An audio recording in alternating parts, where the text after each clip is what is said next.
Hello ಸ್ನೇಹಿತರೆ, ಎಲ್ಲರಿಗೂ ನಮಸ್ಕಾರ. ಕಾವ್ಯ ಯೂಟ್ಯೂಬ್ ಚಾನಲ್ಗೆ ಎಲ್ಲರಿಗೂ ಸ್ವಾಗತ. ಈ ದಿನ ನಾನು ಹಸಿ ತರಕಾರಿಯಲ್ಲಿ ಹಾಲು ಹಾಕದೇ ಹಾಲು ಸಾಂಬಾರು ಹೇಗೆ ಮಾಡೋದು ಅಂತ ತೋರಿಸ್ಕೊಡ್ತೀನಿ. ಮುದ್ದೆ ಜೊತೆ ಅನ್ನ ಜೊತೆ ಅಂತ ತುಂಬ ಚೆನ್ನಾಗಿರುತ್ತೆ. ಬೇಕಾದ ಪದಾರ್ಥ ಮಾಡೋ ವಿಧಾನ ತೋರಿಸ್ತೀನಿ. ಅದಕ್ಕಿಂತ ಮುಂಚೆ ನಾನು ವೀಡಿಯೋ ಸಬ್ಸ್ಕ್ರೈಬ್ ಮಾಡ್ಕೊಂಡಿದ್ದೆ, ಹೀಗೆ ಸಬ್ಸ್ಕ್ರೈಬ್ ಮಾಡ್ಕೊಳ್ಳಿ. ಹಾಗೆ ಮೇಲಿರೋ ಬೆಲ್ ಬಟನ್ ಕ್ಲಿಕ್ ಮಾಡಿ ಲೈಕ್ ಶೇರ್ ಮಾಡೋದು ಮರಿಬೇಡಿ. ಈಗ ಬನ್ನಿ ಹೇಗೆ ಮಾಡೋದು ಅಂತ ತೋರಿಸ್ಕೊಡ್ತೀನಿ.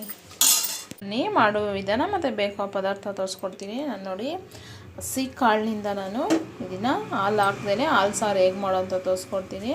ನಾನು ಸೋರೆಕಾಯಿ ಮತ್ತು ಅವರೆಕಾಳು ಮತ್ತು ಪಡವಲಕಾಯಿ ಮತ್ತು ಆಲೂಗಡ್ಡೆ ಮತ್ತು ಹೀರೆಕಾಯಿ ತೊಗೊಂಡಿದ್ದೀನಿ. ಇದು ಹಸಿ ತರಕಾರಿ. ನೀವು ಬೇಕಾದ್ರೆ ಇದಕ್ಕೆ ಬದನೆಕಾಯಿನೂ ಆ್ಯಡ್ ಮಾಡ್ಕೋಬೋದು.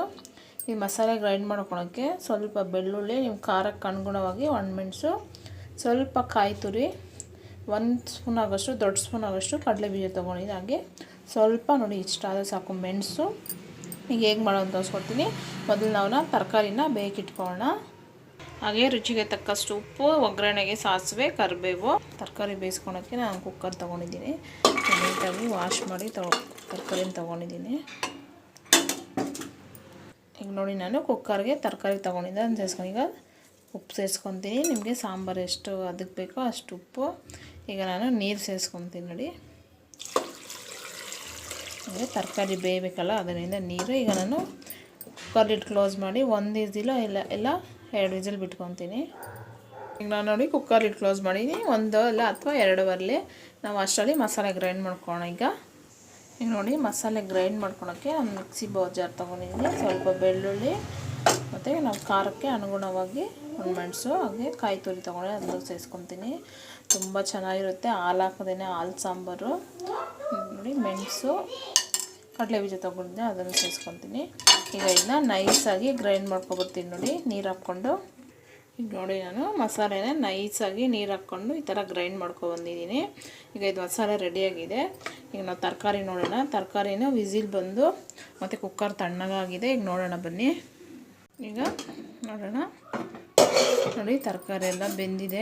ಈಗ ನಾವು ರುಬ್ಕೊಂಡಿದ್ದೆಲ್ಲ ಮಸಾಲೆನ ಅದನ್ನ ಸೇರಿಸ್ಕೊಳ್ಳೋಣ. ಇದಕ್ಕೆ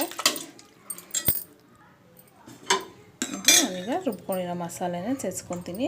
ಈಗ ಈ ಮಿಕ್ಸಿ ಬೌಲ್ಗೆ ನೀರು ಆ್ಯಡ್ ಮಾಡ್ಕೊತೀನಿ. ನಿಮಗೆ ಸಾಂಬಾರು ಎಷ್ಟು ಅದ ಬೇಕೋ ಅಷ್ಟು ನೋಡಿ ನೀರು ಆ್ಯಡ್ ಮಾಡ್ಕೊಳ್ಳಿ. ಈಗ ನಾನು ನೀರು ಆ್ಯಡ್ ಮಾಡ್ಕೊತೀನಿ ನೋಡಿ. ಈಗ ನೋಡಿ ನಾನು ಇಷ್ಟು ನೀರು ಆ್ಯಡ್ ಮಾಡ್ಕೊಂಡಿದ್ದೀನಿ.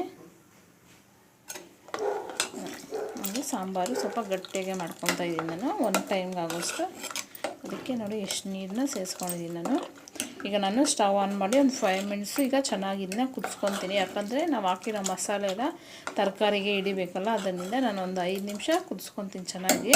ಈಗ ಕುದೀಲಿ ನೋಡಿ. ಸಾಂಬಾರು ಕುದೀತಾ ಇದೆ. ಇದನ್ನು ಸ್ವಲ್ಪ ಹೊತ್ತು ಕುದೀಲಿ. ಇನ್ನು 5 ಮಿನಿಟ್ಸ್ ಆಗಿಲ್ಲ ನೋಡಿ. ಈ ಥರ ಬಬ್ಬಲ್ಸ್ ಬರ್ತಾಯಿದೆ. ಇನ್ನು ಸ್ವಲ್ಪ ಕುದೀಲಿ. ನಮಗೆ ಈ ಸಾಂಬಾರು ಅನ್ನೋದು ಸ್ವಲ್ಪ ಗಟ್ಟಿ ಆಗುತ್ತೆ. ಯಾಕಂದರೆ ನಾವು ಕಡಲೆ ಬೀಜ ಕಾಯಿ ಎಲ್ಲ ಸೇರಿಸಿದ್ರೆ ಅದರಿಂದ ಫ್ಲೇವರೂ ತುಂಬ ಚೆನ್ನಾಗಿದೆ. ನೋಡಿ ನಾವು ಹಾಲು ಸೇರಿಸ್ಬೇಕಂತ ಏನೂ ಇಲ್ಲ. ನೋಡಿ ಎಷ್ಟು ಚೆನ್ನಾಗಿದೆ ಅಂತ. ಇದು ಸ್ವಲ್ಪ ಹೊತ್ತು ಕುದೀಲಿ. ಆಮೇಲೆ ನಾವು ಒಗ್ಗರಣೆ ಸೇರಿಸ್ಕೊಳ್ಳೋಣ. ನೋಡಿ 5 ನಿಮಿಷ ಆಗಿದೆ. ಸಾಂಬಾರು ಚೆನ್ನಾಗಿ ಕುದ್ದು ನೋಡಿ ನಮಗೆ ಗಟ್ಟಿ ಅದಕ್ಕೆ ಬಂದಿದೆ ನೋಡಿ. ಈಗ ನಾವು ಸಾಂಬಾರಿಗೆ ಒಗ್ಗರಣೆ ಕೊಟ್ಕೊಳ್ಳೋಣ. ಈ ಥರ ಹಸಿ ತರಕಾರಿ ಹಾಕಿ ಮಾಡೋದ್ರಿಂದ ತುಂಬ ಚೆನ್ನಾಗಿರುತ್ತೆ ಈ ಸಾಂಬಾರು. ಮುದ್ದೆ ಜೊತೆ ಅನ್ನದ ಜೊತೆನೂ ತುಂಬ ಚೆನ್ನಾಗಿರುತ್ತೆ. ನಾನು ಸಾಂಬಾರಿಗೆ ಒಗ್ಗರಣೆ ಹಾಕ್ತೀನಿ ನೋಡಿ. ನೋಡಿ ಸಾಂಬಾರು ಒಗ್ಗರಣೆಗೆ ನಾನು ಚಿಕ್ಕದು ಒಗ್ಗರಣೆ ಪ್ಯಾನ್ ಇಟ್ಕೊಂಡಿದ್ದೀನಿ. ಸ್ಟವ್ ಮೇಲೆ ಬಿಸಿ ಆಗ್ತಾಯಿದೆ. 1 ಟೇಬಲ್ ಸ್ಪೂನ್ ಆಗೋಷ್ಟು ಎಣ್ಣೆ ಸೇರಿಸ್ಕೊತೀನಿ. ಎಣ್ಣೆ ಕಾದ್ಮೇಲೆ ನಾವು ಸಾಸಿವೆ ಆ್ಯಡ್ ಮಾಡ್ಕೊಳ್ಳೋಣ. ನೋಡಿ ಎಣ್ಣೆ ಕಾದಿದೆ. ನಾನು ಸ್ವಲ್ಪ ಸಾಸಿವೆ ಸೇರಿಸ್ಕೊತೀನಿ. ಸಾಸಿವೆ ಚೆನ್ನಾಗಿ ಚಿಡಿದ್ಮೇಲೆ ಕರಿಬೇವು ಆ್ಯಡ್ ಮಾಡ್ಕೊಳ್ಳೋಣ. ನೋಡಿ ಸಾಸಿವೆ ಚಿಡಿತಾ ಇದೆ. ನಾನೀಗ ಸ್ಟವ್ ಆಫ್ ಮಾಡಿಕೊಂಡು ಕರಿಬೇವು ಸೇರಿಸ್ಕೊತೀನಿ. ಈಗ ಒಗ್ಗರಣೆ ರೆಡಿ ಆಗಿದೆ. ಹಾಕ್ಕೊಂಡು ನಾವು ಸಾಂಬಾರು ಜೊತೆ ಇದನ್ನ ಆ್ಯಡ್ ಮಾಡ್ಕೊಳ್ಳೋಣ. ನೋಡಿ ಸಾಂಬಾರು ಚೆನ್ನಾಗಿ ಕುದ್ದು ರೆಡಿಯಾಗಿದೆ. ಈಗ ನಾವು ಒಗ್ಗರಣೆ ಆ್ಯಡ್ ಮಾಡ್ಕೊಂಡಿದ್ರಲ್ಲ ಅದನ್ನು ಸೇರಿಸ್ಕೊತೀನಿ. ನೋಡಿ ಹಾಲು ಹಾಕ್ದೇ ಹಾಲು ಸಾಂಬಾರು ರೆಡಿಯಾಗಿದೆ. ಈಗ ನಾನು ಬೌಲ್ಗೆ ಸರ್ವ್ ಮಾಡಿ ತೋರಿಸ್ತೀನಿ. ಈಗ ನೋಡಿ ಹಾಲು ಸಾಂಬಾರು ಮಾಡ್ಕೊಂಡಿದ್ನ ಅದನ್ನ ಬೌಲ್ಗೆ ಸರ್ವ್ ಮಾಡಿ ತೋರಿಸ್ತೀನಿ. ತುಂಬ ಸಿಂಪಲಾಗಿ ಹಾಲು ಹಾಕ್ದೇ ಹಾಲು ಸಾರು ಹೇಗೆ ಮಾಡೋದು ಅಂತ ತೋರಿಸ್ಕೊಡ್ತೀನಿ. ರೆಡಿಯಾಗಿದೆ. ಹಾಲು ಹಾಕ್ದೇ ಹಾಲು ಸಾಂಬಾರು ರೆಡಿಯಾಗಿದೆ. ನೋಡಿ ಎಷ್ಟು ಚೆನ್ನಾಗಿದೆ ಅಂತ. ನಿಮಗೂ ರೆಸಿಪಿ ಇಷ್ಟ ಆದಲ್ಲಿ ಮನೆಯಲ್ಲಿ ಟ್ರೈ ಮಾಡಿ. ಅದು ಹೇಗೆ ಬಂತು ಅಂತ ಕಮೆಂಟು ಲೈಕು ಶೇರ್ ಮಾಡೋದು ಮರಿಬೇಡಿ. ಈಗ ಬಾಯ್.